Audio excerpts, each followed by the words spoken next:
मोर जड़े कवि बंधु अच्छे सी दुईटी पोस्ट कर फेसबुक मुझे से दुईटी मंतव्य आपण मान पढ़ी देवा चाहूँ। प्रथम मंतव्यटी सी 6 दिन तले लिखिते से लिखिंट उमाकांत राउत परीक्षक पचार पिला बड़ हेले तुम्हें कौन हम छात्र को बड़ हेले को न्यूटन को भली पाइलट परीक्षक कहले साहस। द्वितीय मंतव्य से लिखुंट 3 दिन तले 3 दिन पर से मंतव्य 3 दिन पर से कौन लिखुंट सी लिखुंट से पोस्ट ये अच्छी एवं देखिली न्यूटन पाइलट बोली क्योंकि ना आमको भ्रमरे पकई टीवी मीडिया और सोशल मीडिया लोक मान जोता सत्कार गड़ा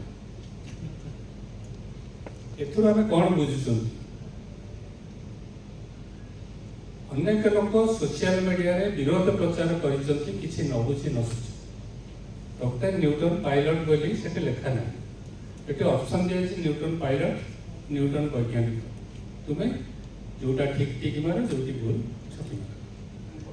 किंतु प्रचार टी कौन है सेमती रजदोली गीत मुझे सरकार सपक्ष कहूना देवी बाबू जानते बर्तमान सरकार भी जानते आज ओडिशा साहित्य एकाडेमी जो प्रकार अव्यवस्था स्वेच्छाचारिता चली अतीत जहाँ चली ओडिशा रे गोटे सर्वाधिक लेखा तार विरोध में मुझे लिखी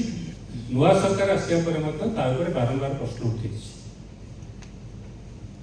उठी जो कथाटी प्रथम आसला 2 मिनट भर सारी बेसी लंबा करें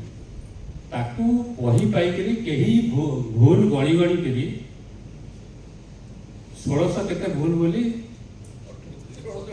1678 70 से केते संख्या बढ़ुची संध्यारे आकाश तारा जति खांदे पुनी राति बढ़ला पर तारा बढ़ी जाए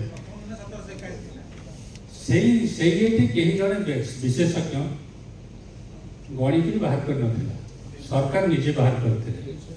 से तालिकाटी सरकार प्रस्तुत करी संशोधन पाई देथिले सरकार से तालिकाटी प्रस्तुत करी संशोधन पाई देला पर से तालिकाटी मीडिया हाथ में पड़ला मीडिया तक प्रचारित कला एति भूल तमाने सरकार प्रथम जानिले भूल केते हेची तालिका प्रस्तुत कले से पे केते दिन लागि थिबो जेतबेले तुमे देखिला जे एते भूल हेची बही तक छपा चली तुम से स्तर में अटके दे था जी छपा है बाकी तक भूल छपा न हो किंतु सरकार छापा जारी रखिले ये हूँ सबुठ बड़ अपराध से अटके दे था संशोधित करके आउ 4 दिन डेरी ही जाता मौसुमी आसा 15 दिन विलम्ब हो जाऊँगी चाषी चाष करुना करूनी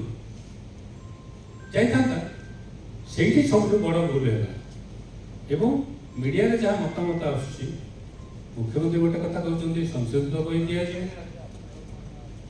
गणशिक्षा मंत्री गोटे कथा कहते ना जो बही अच्छी से चलो माने सरकार की एपरी चली बाँ हाथ कौन कर डाण हाथ जाऊना एपरी गोटे सरकार चले केवल यही प्रकार अव्यवस्था मुझे सरकार को दृढ़ स्वर निंदा कर मासे डेरी हो पिला संशोधित बही दि जाऊ दाबी कर नमस्कार।